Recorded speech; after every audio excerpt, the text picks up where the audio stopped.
Welcome to another episode of Life and Whiskey. As always, I'm Jordan, and as promised, Elijah Craig. These are the only 3 bottles of Elijah Craig that I happen to own. Potentially not really that great of a comparison for you guys.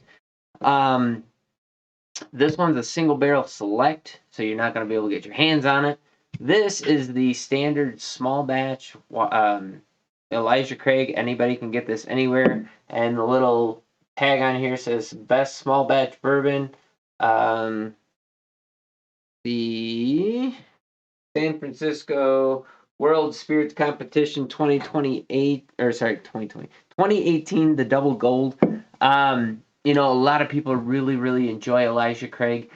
Similar, we're just coming right off the heels of the 1792 comparison. For me, Elijah Craig is just one of those ones that it's a great standard bourbon, but it's not what I'm reaching for. It's not anything new or different or whatever. So if you're looking for, again, in my own opinion, if you're looking for a bourbon that is, right down home plate bourbon, just run of the mill bourbon, Elijah Craig is a great example of that.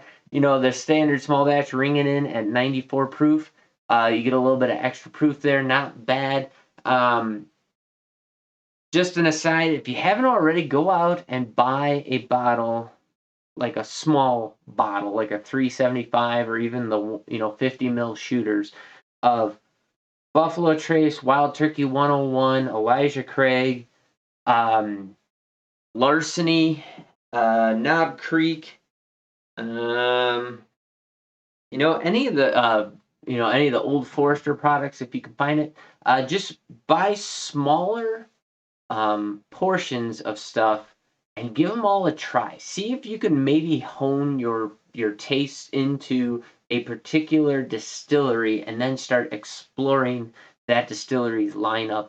And definitely don't leave out their bottom shelf stuff.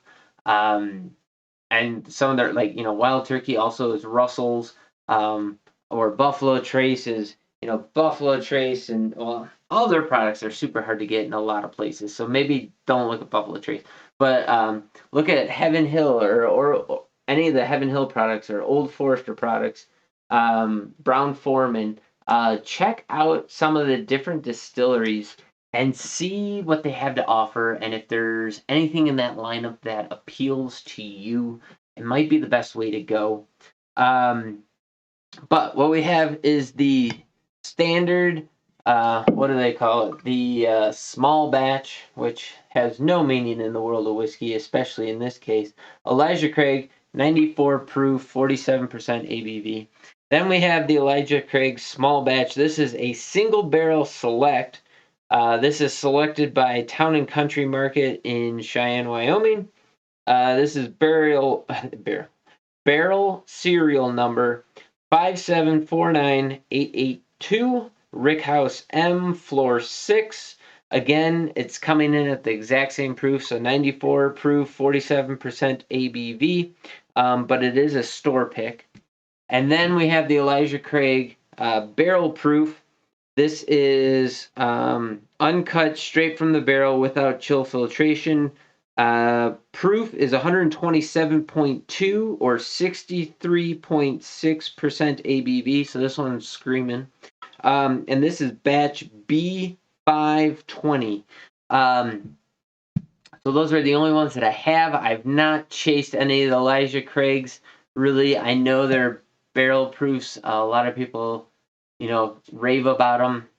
Maybe it's just this particular barrel, but I'm unwilling to spend the money on it, and I'm finding more and more that I'm unwilling to spend money on certain things that I'm just not a fan of, just so that I can make content for this channel. So sorry about that, but that's just kind of how I feel. But you can tell that there is a big difference in color. Now my furnace just kicked on, so I don't know how good the audio is going to be on this particular video. I could go kill that right now, and I think I might, just for the sake of being able to do something. Stick with me, folks. I just turned off the furnace for the time being. Yes, It is August 4th, and yes, yet again here in Wyoming, another snowstorm. We're supposed to get about a foot of snow today. Just to run through these quick. See, barrel proof, $48.59. So that's a relatively cheap whiskey for being a barrel proof whiskey. This single barrel select was $24.99. I bought both of these at in Cheyenne. And then this standard regular small batch I picked up for $22.89. So again, not breaking the bank there. Yeah, sorry, typing in some stuff here, some reminders on my spreadsheet. There we go. All right, so let's get into this. We'll start pouring here. Hopefully we don't have the cork mishap that we had with the 1792. Funny thing, that was quite literally the first time I've ever had a cork break on me. Hopefully, knock on wood, that's not the start of a bad trend here. But I've had really good luck with all my corks in all of my whiskey bottles.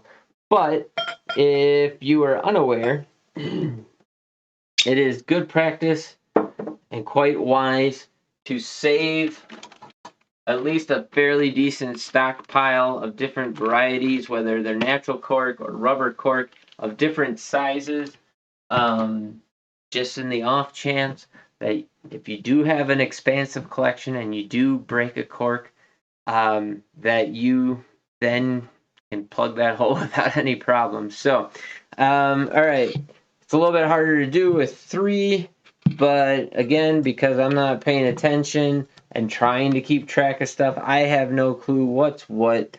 I just don't care. I'm trying to be as unbiased as I can when it comes to these reviews. So I do my best not to pass judgment on things beforehand when it comes to like knowing, oh, this is the one that I've always said that I like and whatever. I don't care. If I prove myself wrong, that just tells me that I need to go back and give some of these other bottles a look, that I might be passing up right now, because maybe there's a lot more to offer than what previously I had thought a bottle was. So, let's start over here. Number 1, the only thing, and maybe it's because there's less whiskey in this glass, the only thing that's different is this appears to be not as dark in color as this one and this one, but we'll see. Okay, first nosing, not really getting a whole lot out of it, if I'm being honest. There was a little bit of whiskey flavor in there, or note in there as far as a nose, but there wasn't any distinct characteristics, nor was it overly ethanol-y. So, okay, now we're getting a little bit of light fruit. You could call it a light cherry. There is a bit of ethanol in there now. Edge of the glass, I get some graham cracker brown sugar out of it. Starting to push a little bit more into the fruity direction. There's a nice dark, ripe cherry. Very nice. Flavor profile is a bit spiky, if I have to guess. Now, I don't know this, but it drinks a little hot. I'm guessing this is the foolproof. What's it called? Is it foolproof? Barrel proof. I think this is the barrel proof. That's just a guess. Starting to get a little more fruit. Had to go in for a second sip because I was thinking about other things. And in the beginning of that palate, it's almost like a grape.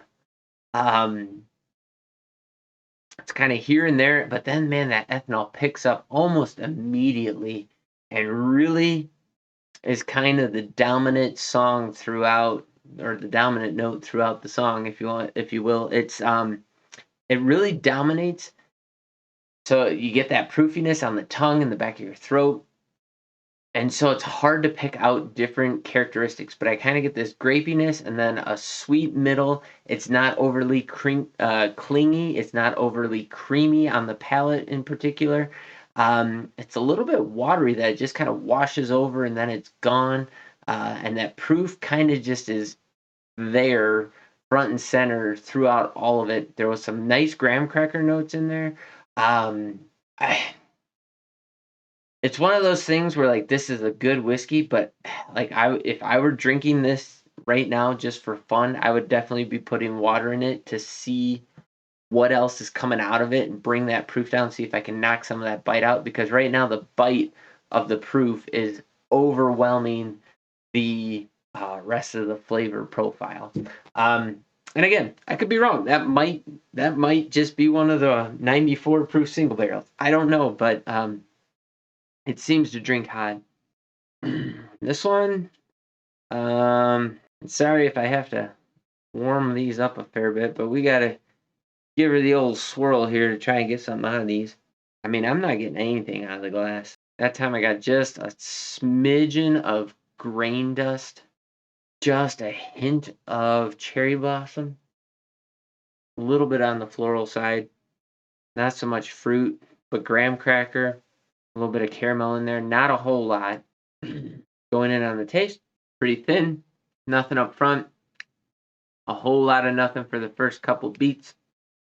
Picks up a little bit of wood tannin, a little bit of cherry, a little bit of sweetness, a very nice light honey, little graham cracker, ethanol punch on the back end of things, and a little bit of tannic bitterness in there as well. I'm gonna move that one down. I actually prefer this one to this one, even though this is much lighter proof than that.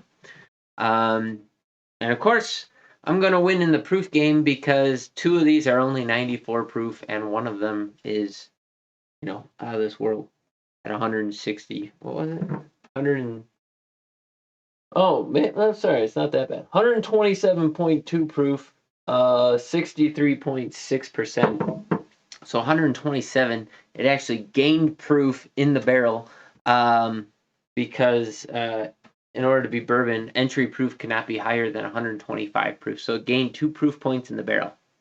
And again, that's assuming they barreled it at 125. I don't know what entry proof is for Elijah Craig. It could have been, at 123 or 122 and it gained 5 points. I don't know. Not a whole lot in the nose.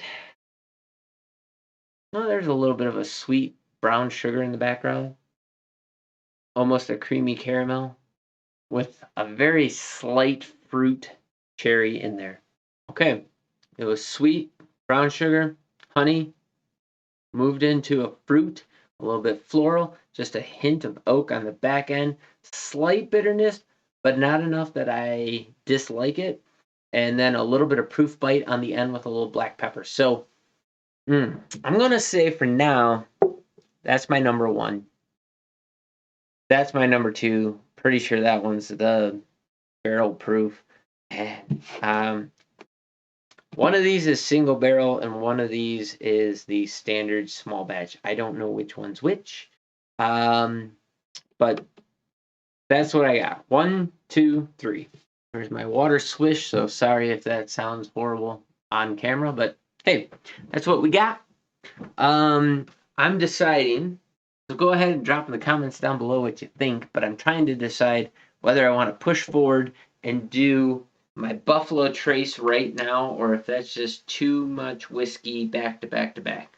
If I do my Buffalo Trace, it's going to be standard Buffalo Trace, Eagle Rare, Weller Antique 107. I drank all of my special reserve, I don't know, probably a year ago, and I didn't feel the need to buy another one, even at $28. It's just not that good. E.H. Taylor, and then I'm questioning. So this is the part where would like some help from all you guys. That Bowman Brothers that I just recently reviewed and bought, really, really like it. And it's reported to be Buffalo Trace distillate that's then redistilled. And so I feel like I should throw that in the mix because it is technically Buffalo Trace. Sazerac does own that company. I got this year's release of 107 over here. And I got Blanton's as well. Maybe we'll throw Blanton's in. I'm curious to see how this year's release of 107 stacks up to the release that I have open right now. Um, I don't know. Drop in the comments down below what you think. Should I go ahead and do that, or will I completely blow that out of the water? Because what do we got? If we do Blanton's, E.H. Taylor, 107, Eagle Rare, Buffalo Trace, Bowman Brothers. That's 6. That's a lot of whiskey. And considering I just did 4 1792s and now 3 Elijah Craigs, man, I don't think I can do that. That's just a little too much if I'm actually going to be semi sober on camera and give things a fair shake. So going back through the line, right to left, my right to left, your left to right. Man, that smells a little bit more rich this time, a little bit creamier, a little more caramel. Actually has really nice nose going through it this time. Okay, creamier, oilier, clingier, sweeter on the mouth, on the tongue. It was sweet forward. Only problem now that I have is it really lost character. So it was like all this sweet creaminess going on, but it was just a standard honey sweetness. It pushed into a little bit of a caramel, a little bit of a cherry, and some nice oak on the back end. But the notes were really subdued. But I kind of like how it all came together. There was some graham cracker in there. I think for now that's going to stay at number 1. We'll see how this goes. That's like a medicinal cherry. Not like a cherry cough syrup, but like medicine and then a fruit cherry. And then some caramel. Almost a peanut, like a Reese's peanut butter cup. That's weird. I've never smelled that before. Going back in. Okay. This is why we do this. Way better. Peanut dust. I said Reese's. Reese's, you get the chocolate, you get the peanut butter. There's a sweet caramel in there. A little bit of oak. For some reason, this one's just jumping out of the glass now. I mean, this is now twice as interesting as this one. Man, that one's really, really good right now. If you've never done this, I highly encourage you. It doesn't even have to be the same distillery. It doesn't have to be the same anything. Take 3 whiskeys, any 3 whiskeys that you have, pour them blind, mix them all around. Don't have any preconceived notions and go into it and just taste them. Go one direction and then go the other and just see how big of a difference and how much of a change there is. Because like this had almost no flavor to start with, and now it's amazing. That's nuts. I was not expecting that. Ooh, that is now a caramel bomb. Like creamy, milky caramel, hints of brown sugar, a little bit of molasses on the back end. Just all kinds of sweet notes coming out of that. Let's see how it goes on the palate. She's still a proofy, bitey mother, but the flavors more subdued. It didn't have a lot of flavor first time through.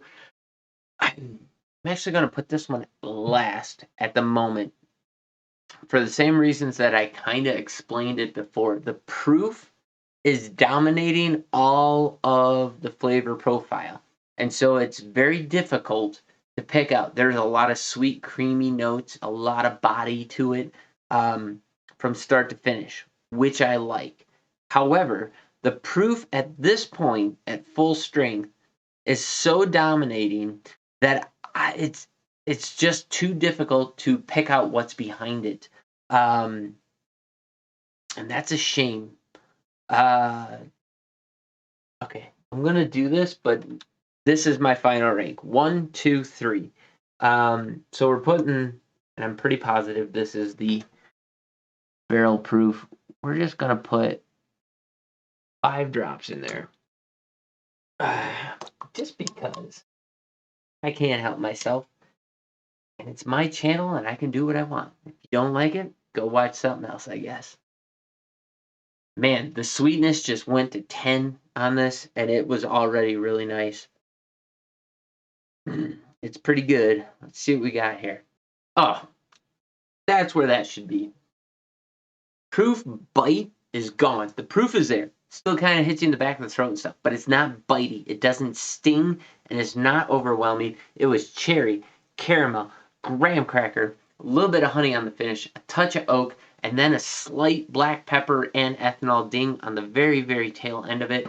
I think I just proofed that down to like probably 115 to 117.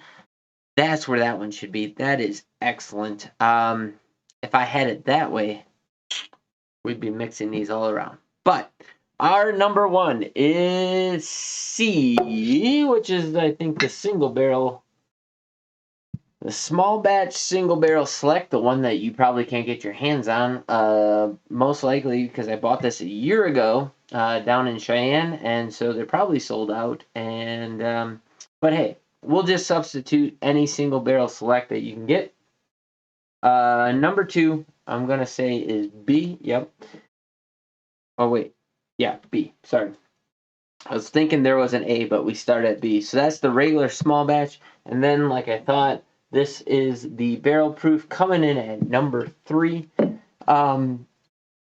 Take away from that what you will.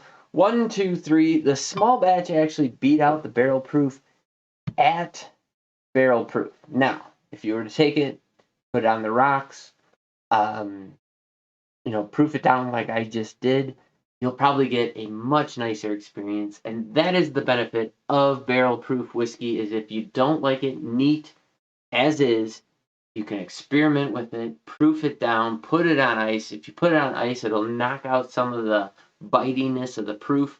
It will subdue a lot of the flavor profile, which is why I don't really like drinking stuff on the rocks anymore. Especially Canadian whiskey. I used to drink R&R, especially R&R Reserve. You get a really nice, sweet vanilla in it, and mix it with some water, put it on ice, basically dilute it. So, like in one of these glasses, which is one of my favorites, I would fill it up here to ice. I would pour out to there with a little R&R special reserve, like under $10. If you find it on sale, you can get it for like $7. And then fill it up to the top with water. So it's about 2/3 whiskey, 1/3 water. It's a great way to drink things. If you do that, you're gonna bring out some different flavors and stuff. But that's one way that you can really deal with cask strength. Now it is, twice the price of this, the regular small batch. But I do like that aspect of it, because once I added water to this definitely beat both of these hands down. And that's often the case in a lot of barrel proof, cask strength type whiskeys, that once you start to explore them, you'll find so many more options with them. And that's why I really do like that. So if we had my own personal proof down version of this one would have won. But once again, goes to show that you got some really good hitters here. I mean, the single barrel, not a bad way to go, but that all depends on the palate of who's picking it, and whether or not they're picking it for palate, or whether or not they're just like, yeah, just give us a barrel. Because sometimes if you go in for a store pick, the store pick people just go, give us a barrel, throw our name on it. It's more of a marketing thing than it is an actual flavor thing. But even with that, I don't think you can go wrong with just the standard everyday small batch, or any of the barrel picks. And if I would love to try some more of the barrel proofs, but I'm probably not going to continue to shell out $55 for something just to give it a go. But there you go. Drop in the comments down below what you think Elijah Craig is all about, what your favorite is, and what your experience is with it, what it costs in your area, where I went wrong on this eval of the lineup. I wish I had more bottles. If you watch a lot of the whiskey tubers, you will see they have bottles galore of Elijah Craig. I'm not that guy. This is not where I'm at right now in life. I'm more of the peated scotch kind of a guy, which is hilarious because it's only been 2 years since I had my first bottle of peated scotch, which was Lagavulin 16, courtesy of my wife. And it's been, I haven't looked back since then. So bourbon, there's a bazillion different bourbons on the shelf, and it's not something that I'm chasing right now. So I don't know. Do with that what you think. Like, comment, subscribe. Please share this with anybody who you think would find value or entertainment from this. And as always, you guys have yourselves a great day. We'll catch you in the next video. This is the last video for today, April 4th, 2023. If you're watching this on YouTube, good luck. If you're on BitChute, and thanks for watching, and I appreciate it. Catch you in the next video.